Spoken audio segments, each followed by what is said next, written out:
इससे पहले वाले वीडियो में हमने पढ़ा था सिद्ध, नाथ एवं अभ्रंश साहित्य को विस्तार से।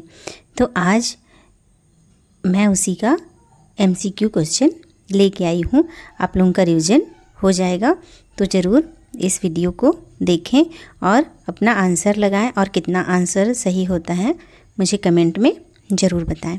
तो पहला क्वेश्चन है, हिंदी साहित्य के इतिहास में सिद्ध साहित्य का संबंध किस धर्म से है? हिंदी साहित्य के इतिहास में सिद्ध साहित्य का संबंध किस धर्म से है? जैन धर्म, वज्रयान बौद्ध धर्म, शैव धर्म या फिर वैष्णव धर्म? तो इसका आंसर क्या है? इसका आंसर है वज्रयान बौद्ध धर्म। दूसरा क्वेश्चन है, सिद्धों की संख्या कितनी मानी जाती है? तो बताइए कि सिद्धों की संख्या कितनी मानी जाती है? तो सिद्धों की संख्या मानी जाती है 84। सिद्ध साहित्य की भाषा क्या कहलाती है? ब्रज भाषा, संध्या भाषा, अवधी या मैथिली? तो सिद्ध साहित्य की भाषा कहलाती है संध्या भाषा। नाथ पंथ के प्रमुख प्रवर्तक कौन हैं? तो बताइए, कबीर, मत्स्येंद्रनाथ, गोरखनाथ या जलंधरनाथ? तो नाथ पंथ के प्रमुख प्रवर्तक हैं गोरखनाथ। गोरखनाथ के गुरु कौन माने जाते हैं? चरपटनाथ, मत्स्येंद्रनाथ, कबीर या फिर सरहपा? तो गोरखनाथ के गुरु कौन माने जाते हैं? गोरखनाथ के गुरु माने जाते हैं मत्स्येंद्रनाथ। नाथ साहित्य का मुख्य आधार क्या है? भक्ति, हठ योग, ज्ञान योग या कर्म योग? तो नाथ साहित्य का मुख्य आधार है हठ योग। नाथ साहित्य किसका विरोध करता है? योग, गुरु, बाह्य आडंबर या साधना? तो नाथ साहित्य किसका विरोध करता है? बाह्य आडंबर का विरोध करता है। गोरखबोध किसकी रचना है? कबीर, गोरखनाथ, हेमचंद्र या सरहपा? तो गोरखबोध गोरखनाथ जी की रचना है। सिद्ध सिद्धांत पद्धति किससे संबंधित ग्रंथ है? तो किससे संबंधित ग्रंथ है? कबीर, गोरखनाथ, विद्यापति या फिर हेमचंद्र? तो सिद्ध सिद्धांत पद्धति किससे संबंधित है? गोरखनाथ से संबंधित है। नाथ साहित्य में किसका विशेष महत्व है? राजा, गुरु, पुरोहित या यज्ञ? तो नाथ साहित्य में गुरु का विशेष महत्व है। नाथ साहित्य में ईश्वर प्राप्ति की मार्ग क्या है? नाथ साहित्य में ईश्वर प्राप्ति की मार्ग क्या है? तो तीर्थ यात्रा, यज्ञ, आंतरिक साधना या मूर्ति पूजा? तो आंतरिक साधना नाथ साहित्य में ईश्वर प्राप्ति की मार्ग है। सिद्ध साहित्य का प्रमुख उद्देश्य क्या था? मनोरंजन, दरबारी प्रशंसा, संप्रदाय का प्रचार या फिर वीरगाथा? तो सिद्ध साहित्य का मुख्य उद्देश्य था संप्रदाय का प्रचार। रामचंद्र शुक्ल ने सिद्ध साहित्य को क्या कहा है? भक्ति काव्य, सांप्रदायिक साहित्य, वीर काव्य या फिर श्रृंगार काव्य? तो रामचंद्र शुक्ल ने सिद्ध साहित्य को क्या कहा है? सांप्रदायिक साहित्य कहा है। नाथ साहित्य का सर्वाधिक प्रभाव किस पर पड़ा? रीतिकाल, संत साहित्य, छायावाद या द्विवेदी युग? तो संत साहित्य पर पड़ा। कबीर पर किस परंपरा का प्रभाव माना जाता है? वीरगाथा, नाथपंथ, रीतिकाल, छायावाद? तो कबीर पर नाथपंथ का प्रभाव माना जाता है। अपभ्रंश किस भाषा की उत्तरवर्ती अवस्था है? संस्कृत, प्राकृत, हिंदी या फिर उर्दू? तो किसकी उत्तरवर्ती अवस्था है? प्राकृत की उत्तरवर्ती अवस्था है।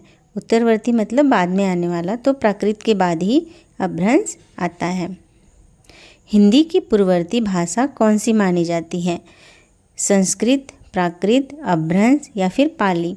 तो पूर्ववर्ती अपभ्रंश मानी जाती है।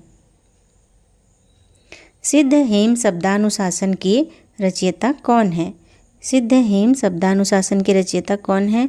मेरुतुंग, हेमचंद्र, सोमप्रभ या शांगधर? तो हेमचंद्र उसके रचनाकार हैं। हेमचंद्र किस धर्म के आचार्य थे?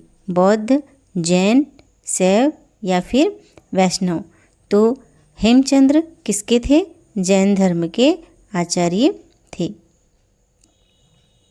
कुमारपाल प्रतिबोध के रचयिता हैं हेमचंद्र, सोमप्रभ सूरी, मेरुतुंग या विद्यापति? तो कौन है इसके? सोमप्रभ सूरी हैं। प्रबंध चिंतामणि के लेखक कौन है? मेरुतुंग, हेमचंद्र, कबीर या फिर गोरखनाथ? तो प्रबंध चिंतामणि के जो रचनाकार लेखक हैं वो हैं मेरुतुंग। शांगधर पद्धति के रचयिता कौन है? विद्याधर, शांगधर, सोमप्रभ सूरी या फिर हेमचंद्र? तो शांगधर हैं। अपभ्रंश साहित्य का सबसे बड़ा व्याकरणाचार्य कौन है? कबीर, हेमचंद्र,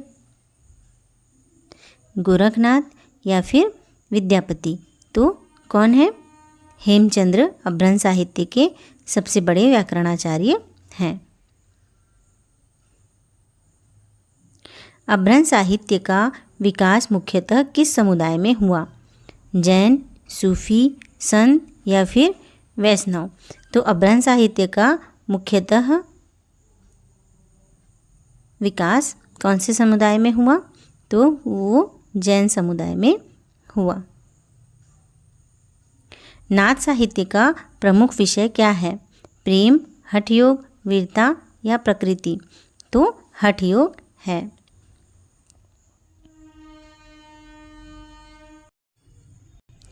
सिद्धों की वाणी किस नाम से प्रसिद्ध है? साखी, संध्या भाषा, दोहा या पद? तो संध्या भाषा के नाम से प्रसिद्ध है। नाथ साहित्य में किसकी प्रधानता है? भक्ति, योग, श्रृंगार या फिर वीर रस? तो नाथ साहित्य में योग की प्रधानता है। गोरखनाथ किस संप्रदाय से संबंधित हैं? वैष्णव, नाथ, जैन या फिर बौद्ध? तो गोरखनाथ किससे संबंधित है? नाथ संप्रदाय से संबंधित हैं। अपभ्रंश के बाद कौन सी भाषा विकसित हुई? संस्कृत, प्राकृत, पुरानी हिंदी या फिर उर्दू? तो अपभ्रंश के बाद पुरानी हिंदी विकसित हुई। सिद्ध साहित्य में किसका विरोध मिलता है? योग, कर्मकांड, गुरु या साधना? तो सिद्ध साहित्य में कर्मकांड का विरोध मिलता है। नाथ साहित्य किस प्रकार की साधना पर बल देता है? बाह्य साधना, आंतरिक साधना, राजयोग या फिर कर्मयोग? तो आंतरिक साधना पर बल देता है। सिद्ध साहित्य का प्रमुख कवि कौन माना जाता है? सरहपा, कबीर, तुलसी या फिर जायसी? तो सिद्ध साहित्य के माने जाते हैं सरहपा। सरहपा किस परंपरा से संबंधित हैं? नाथ, सिद्ध, संत या फिर सूफी? तो सरहपा सिद्ध परंपरा से संबंधित हैं। दोहा कोश किसकी रचना है? सरहपा, गोरखनाथ, हेमचंद्र या फिर कबीर? तो दोहा कोश सरहपा की रचना है। नाथ साहित्य की भाषा में किसका मिश्रण मिलता है? केवल संस्कृत, केवल ब्रज, अपभ्रंश एवं देश भाषा, केवल उर्दू। तो अपभ्रंश एवं देश भाषा का मिश्रण मिलता है। सिद्ध और नाथ साहित्य का सबसे अधिक प्रभाव किस काल पर पड़ा? भक्ति काल, रीति काल, आधुनिक काल या फिर द्विवेदी युग? तो भक्ति काल पर पड़ा। नाथ साहित्य का उद्देश्य क्या था? मनोरंजन, योग एवं आत्मसाधना, राजाओं की प्रशंसा, प्रेम वर्णन? तो योग एवं आत्मसाधना नाथ साहित्य का उद्देश्य था। अपभ्रंश साहित्य का संबंध किससे है? हिंदी की आधार भूमि, अंग्रेजी, फारसी या फिर उर्दू? तो अपभ्रंश साहित्य का संबंध हिंदी की आधार भूमि से है। रामचंद्र शुक्ल के अनुसार सिद्ध और नाथ साहित्य का मुख्य उद्देश्य क्या था? काव्य सृजन, संप्रदाय का प्रचार, नाटक लेखन, प्रेम वर्णन? तो संप्रदाय का प्रचार था। हिंदी साहित्य के विकास की दृष्टि से अपभ्रंश का सबसे बड़ा महत्व क्या है? यह अंतिम भाषा है, यह हिंदी की पूर्ववर्ती भाषा है, यह केवल जैन धर्म की भाषा है, यह केवल संस्कृत का रूप है? तो यह हिंदी की पूर्ववर्ती भाषा है।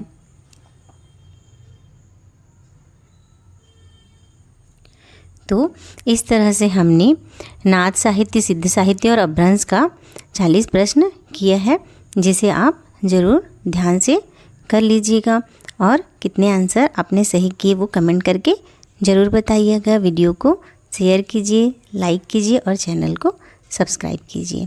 Thank you.